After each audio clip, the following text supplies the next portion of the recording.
Yes, I do. Mr. Speaker, let me make clear at the outset that the appointment itself was a mistake. It was my mistake. I've apologised to the victims for it, and I do so again. What I set out to the House on Monday is that Foreign Office officials granted security clearance to Mandelson against the recommendation of UK security vetting. Yesterday, Sir Oliver Robbins was asked if he shared that decision with me, Number 10, or any other ministers. He gave a clear answer, no. Mr. Speaker, that puts to bed all the allegations levelled at me by those opposite in relation to dishonesty.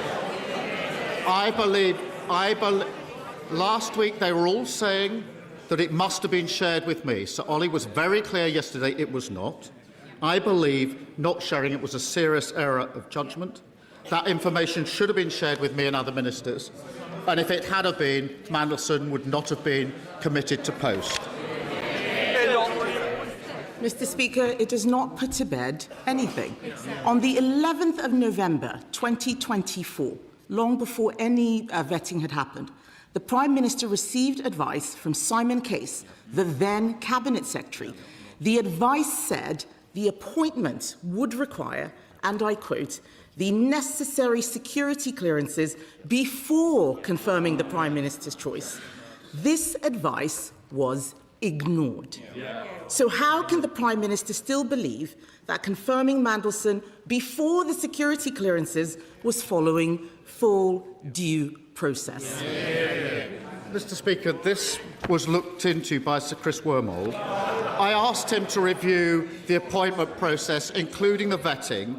He confirmed, Mr. Speaker, his words, appropriate processes were followed. She's put great weight on the order of events. I remind her what Sir Chris said last November in evidence to the House. He said this, and I quote, when we are making appointments from outside the civil service, the normal thing is for security clearance to happen after appointment, but before the person signs a contract and takes up post. That is what happened in this case. Sir Oliver Robbins himself, Mr. Speaker, also gave evidence, and he said, and I quote, as is normally the case with external appointments in his department, the appointment was made subject to obtaining security clearance. Mr. Speaker, on top of that, Sir Oliver Robbins has made clear that the fact that developed vetting was after the announcement made, in his words, no material difference to the conclusion that was reached. And Mr. Speaker, I add this, that what Sir Oliver Robbins wrote to the committee yesterday was this, and I quote, when the Prime Minister informed the House that the proper process had been followed in respect of national security vetting, he was correct. It's very interesting that he mentions Chris Wormold. He is relying on advice given to him after Mandelson was sacked by a Cabinet Secretary the Prime Minister then sacked. That is not relevant. I'm talking about the advice he was given before the appointment. He keeps mentioning Sir Ollie Robbins. Sir Ollie Robbins told us that the Prime Minister even sought clearance from His Majesty the King before the vetting. He'd already got agreement from the US administration. The chair of the Select Committee said that. Mandelson was a done deal. Yesterday, Sir Ollie Robbins said that the focus was on getting Mandelson out to Washington quickly. He said the Prime Minister's team showed a dismissive attitude to vetting, and they even argued Peter Mandelson didn't need any vetting at all. This clearly wasn't proper process. Why was due process not followed? Mr. Speaker, let me deal with this directly, particularly this question of pressure in relation to the decision to appoint and to put into post Peter Mandelson. So Ollie Robbins could not have been clearer in his evidence yesterday. He said this, I didn't feel under pressure personally in terms of my judgments. His words. Mr. Speaker, he went on to say, I have complete confidence that recommendations to me and the discussions we had and the decision we made were rigorously independent of any pressure. Mr. Speaker, on top of that, he was asked if any conversations led him to believe that Mandelson needed to take up the role regardless of vetting outcome. He said, "I can say with certainty it was never put to me in that way. No pressure existed whatsoever in relation to this case. What is unacceptable is that the recommendation of UKSV was not given to me before Mandelson took up his post." Mr. Speaker, we all heard what Sir Oliver Robbins said yesterday. The fact of the matter is that the Prime Minister spent a lot of time telling us just how furious he was to learn that Mandelson failed the vetting, the same Prime Minister who was trying to get him to Washington without any vetting at all. It's just unbelievable. The reason the Cabinet Secretary advised the Prime Minister to carry out full vetting before the appointment, this is common sense, Mr. Speaker, carry out full vetting before the appointment, was to protect our national security. The due diligence document said Mandelson remained on the board of the Kremlin-linked defense company Sistema long after Putin's first invasion of Ukraine in 2014. The Prime Minister told us on Monday that he'd read that due diligence report. Why did the Prime Minister want to make a man with links to the Kremlin our ambassador in Washington? Well, Mr. Speaker, let me deal with the first act that would be developed vetting in this case. That was the understood process. That was carried out. It was reviewed by Sir Chris Wormold, and he said it was the appropriate process. Sir Ollie was absolutely clear that nobody put pressure on him to make this appointment, either, whatever the sequence, or developed a vetting. In relation to what was in the due process, any issues of national security are dealt with in the developed vetting process. I knew that. Peter Mandelson received clearance through that process. The problem was, as I said to the House, I was unaware that UKSV recommended against clearance. That is information that should have been brought to my attention. Mr. Speaker, they recommended with red flags that there shouldn't be clearance, and it was high concern. That information should have been made available to me at the time and subsequently. The fact that it wasn't was a very serious error of judgment. I don't know what planet the Prime Minister is on, Mr. Speaker. Appointing someone with known links to the Kremlin is not full due process. If anybody had brought that sort of name to me when I was a Secretary of State, I would have said, no way. The Prime Minister thought someone with Kremlin links was still probably okay, let's do some vetting. Why does this matter? He keeps leaning on Sir Oliver Robbins, a man he sacked. He keeps leaning on him. Sir Oliver Robbins said yesterday that Peter Mandelson was given access to highly classified briefings even before he'd received clearance. That was a clear national security risk. How can the Prime Minister still maintain that full due process was followed? Mr. Speaker, as a member of the House of Lords and Privy Councillor, and in accordance with guidance, documentation could have been provided to him and was provided to him. Strap material comes after developed vetting, but because he was a Privy Councillor, he could have access to other material before developed vetting.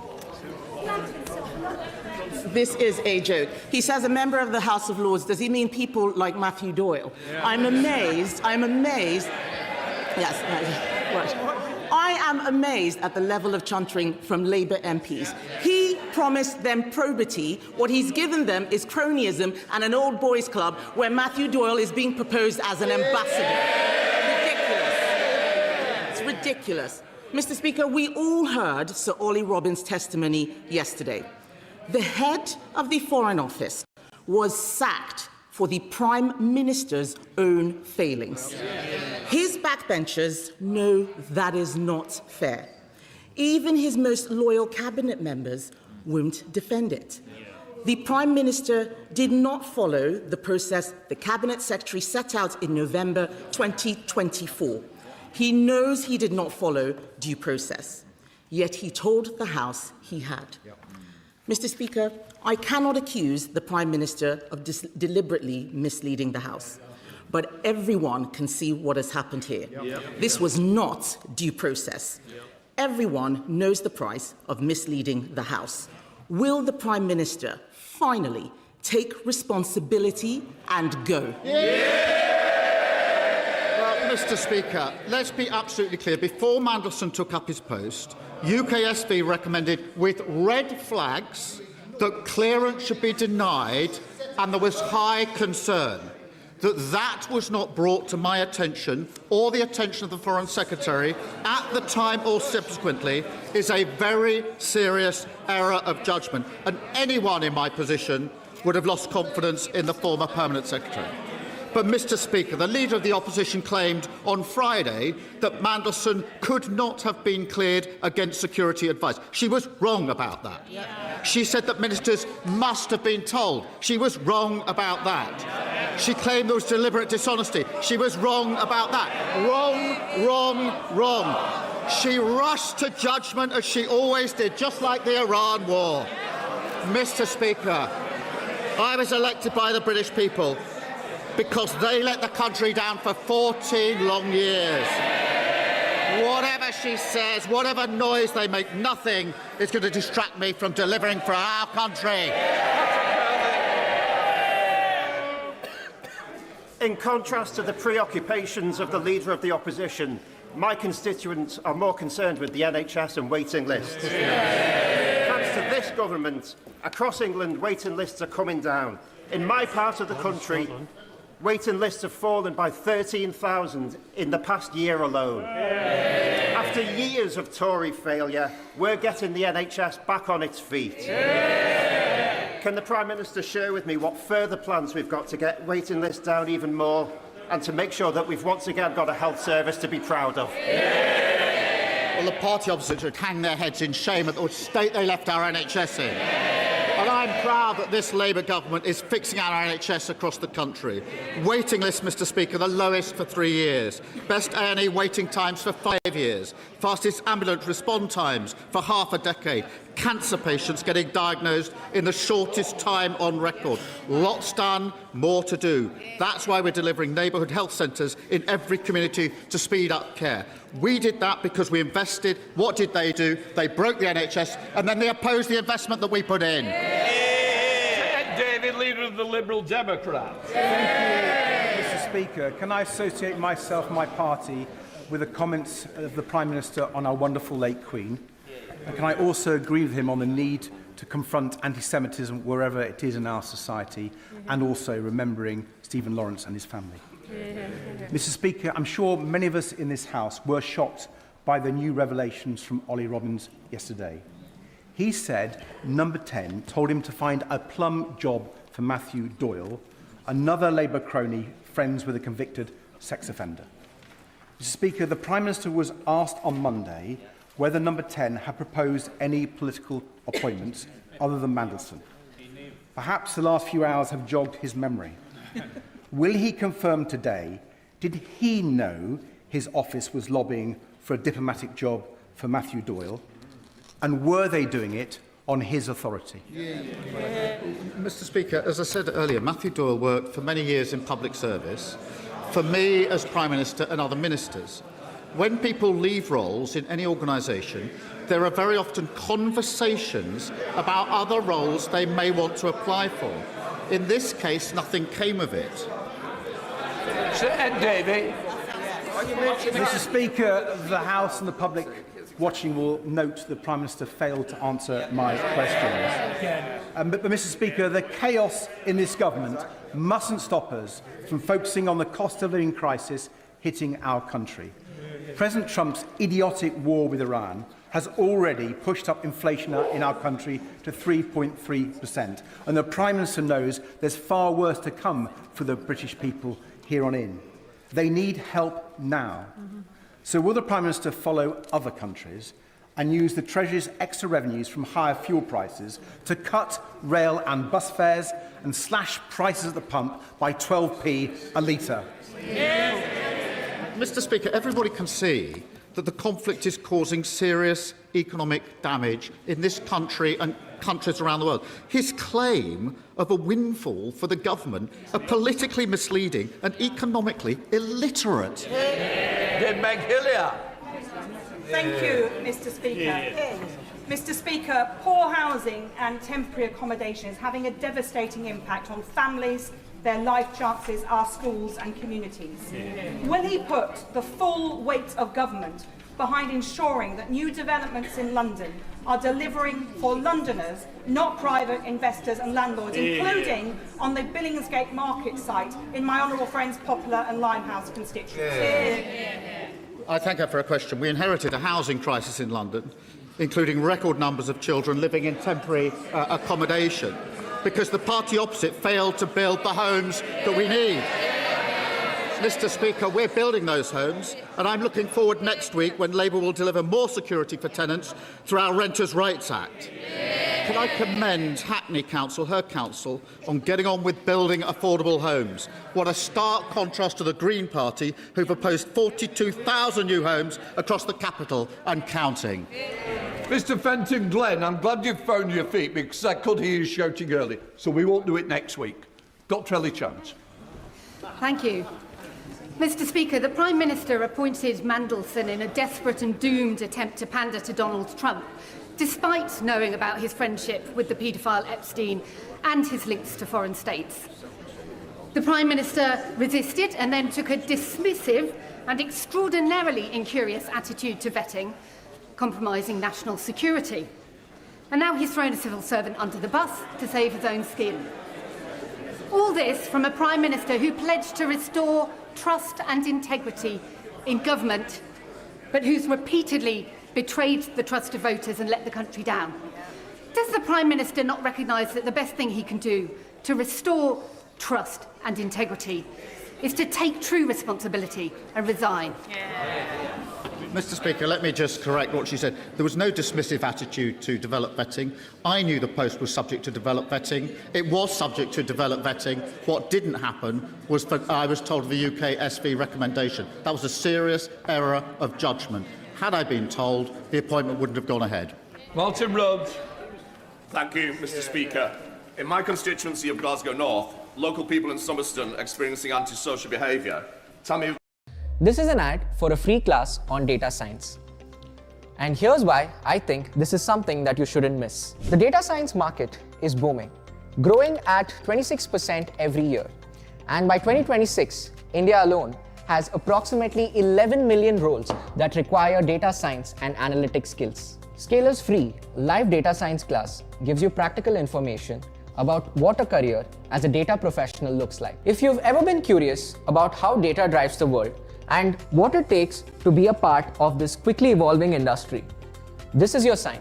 Tap below, join Scalar's free class and see what your career looks like with data.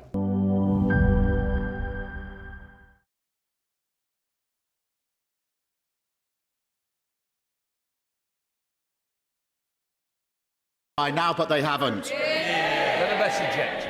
Thank you, Mr. Speaker. We know that the Prime Minister has been playing fast and loose with the ministerial appointments in his chumocracy, so I want to ask him about the first one. Mr. Speaker, their boos mean nothing to me, Mr. Speaker. I've seen what makes them cheer. Yes. The Prime Minister, Jonathan Powell was appointed as the Prime Minister's special envoy to the British Indian Ocean Territories on the 6th of September, but throughout August, he held meetings with FCDO officials and was given access to classified information, including a meeting minute between the Prime Minister and the then Foreign Secretary sat next to him on the front bench today. So my question is very simple.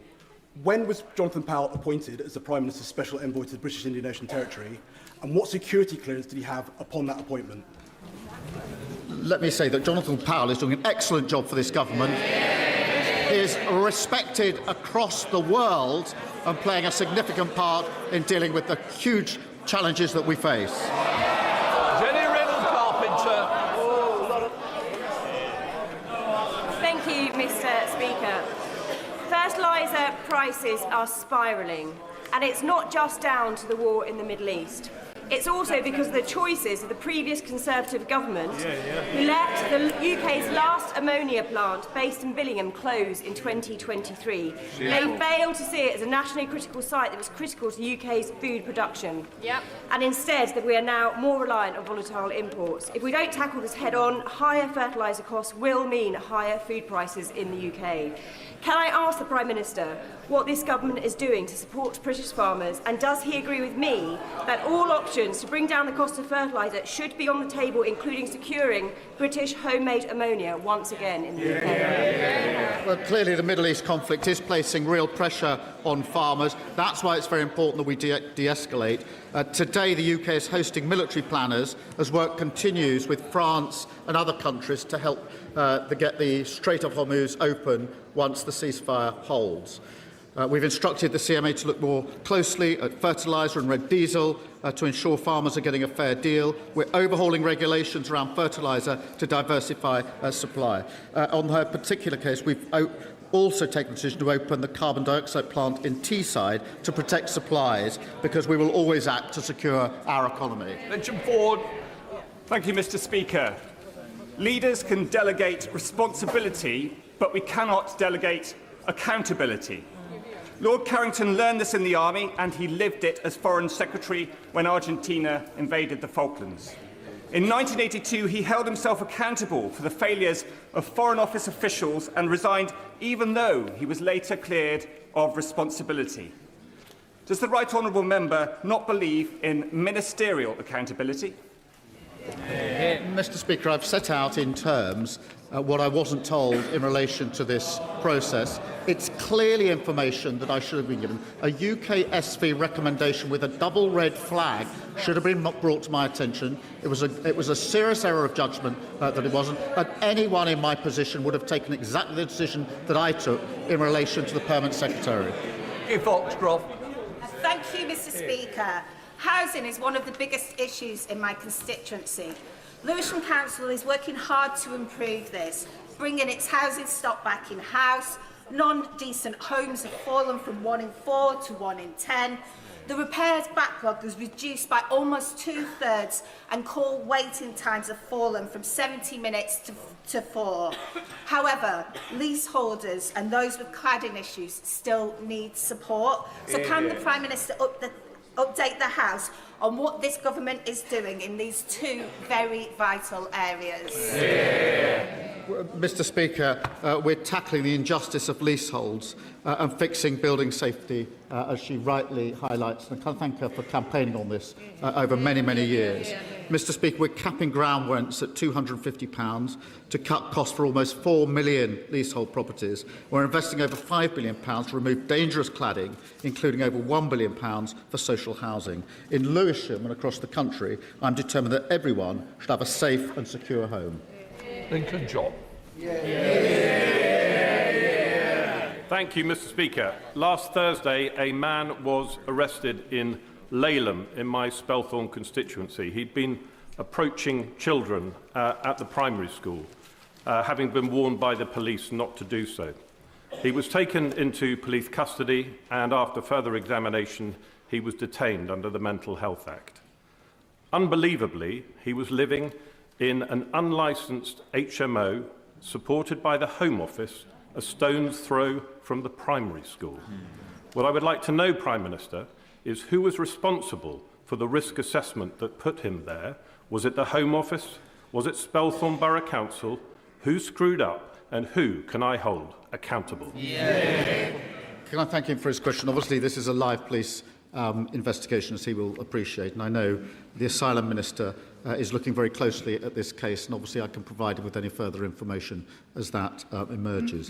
Can I reassure him that all accommodation must meet contractual standards, and the Home Office works with the police to manage all sites safely? Local authorities are consulted prior to any accommodation being procured and can object to any proposal. And where there's strong evidence the site is not suitable, it will not proceed. Okay. Thank you, Mr. Speaker. One of the main concerns North Durham residents raise with me is the vitality of local high streets. So I'm delighted that in the last year, a series of new independent businesses has opened in Chesterley Street, Front Street.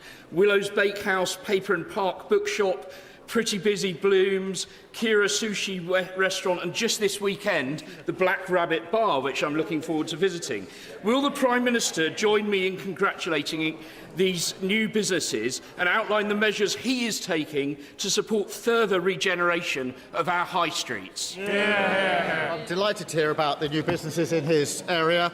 Our high street strategy, backed by £301 million, will set out further plans to rejuvenate high streets across the country. We are putting power into the hands of local communities through our Pride in Place scheme, Mr Speaker, including £20 million for Stanley South in his constituency. That is only possible because his community has a hard-working Labour MP and a Labour government. Mr Speaker, some 6 months ago in this House I mentioned a little boy called Teddy Jackson. Sadly, Teddy will be forever 7 because he died last week from MLD. MLD is a horrendous condition that stole Teddy's ability to walk, talk and even smile. What makes this tragedy more profound is that here in the UK we have a treatment, we have a cure, but it's only effective if the condition is identified by the simple heel prick at birth and treated immediately, because when symptoms appear, it's too late. Just a few weeks ago, the UK Screening Committee recommended it remain excluded from the heel prick. So we have a treatment, we have a commissioned service in Manchester Royal Hospital, Children's Hospital, but yet children like Teddy are still dying prematurely. Prime Minister, despite all that's going on in the world, I know he is in politics to make a change. In Teddy's memory and in the memory of all those who have died prematurely, make the change and add MLD to the simple heel prick. Well, I do remember her raising Teddy's case very well, and I'm very saddened to hear of his passing, and I think my thoughts, and I'm sure of the whole House, are with his family and his loved ones. And I will do precisely as she asks. I'll make sure that we look at this again in light of the information she's now given to me in the course of this session. Birthday boy Oliver Robbins. Thank you. Thank you, Mr Speaker. And happy St George's Day for tomorrow too. In Burnley, Padiham and Briarfield, we have a large number of ex-industrial derelict land sites crying out for regeneration and redevelopment. They're blighting communities and many are a fire risk. Our area in Britain needs housing, social, affordable, family, aspirational. We have the sites if he has the will. So will he back my campaign for a new regeneration and house building programme for Burnley, Padiham and Briarfield, tackling these derelict sites to get us building, growing and housing local people? Yeah. Can I start by wishing him happy birthday? And I'll make sure ministers meet him to hear more detail about his particular proposal. We are committed to delivering 1.5 million homes this Parliament. We're prioritising development of brownfield sites, ensuring default answer to brownfield proposals is a yes. We will go further and faster now. Our Planning and Infrastructure Act is now law, despite being opposed by every party opposite, a coalition of blockers. Testament. Thank you, Mr Speaker. The Prime Minister may be aware that in December, for the first time in over 3 decades, Defence Ministers met the families of those killed in the 1994 RAF Chinook crash on the Moluccan Tower. The Ministry of Defence promised, quote, ongoing dialogue with them. Is he also aware that despite receiving pages of new evidence presented at that meeting, which show the Chinook was not airworthy, the MOD chose not to keep its word and contacted instead the Press Association, saying no new evidence had been presented about the cause of the crash. The Prime Minister knows, because the families have written to him, as the MOD does too, the families are not seeking a public inquiry into the cause of the crash, but to know the reason why their loved ones were placed on board an aircraft, which, according to the MOD's own test pilots and engineers, was described as positively dangerous, unairworthy, and not to be relied on in any way whatsoever. And those are quotes. Will he agree to meet the families, to rebuild trust and to offer the promised dialogue the MOD clearly finds so difficult to achieve? Can I thank her for raising this, and I will make sure this is looked at again in light of what she's raised just a moment ago, and I'll make sure that the families get the relevant meeting. Thank you, Mr Speaker. Between 2010 and 2024, the number of children living in poverty increased by 700,000, with Tower Hamlets having one of the highest rates in the country. This Labour government's child poverty strategy will lift over 500,000 children out of poverty. But given the economic pressures caused by external shocks and its impact on the cost of living, there's a long way to go.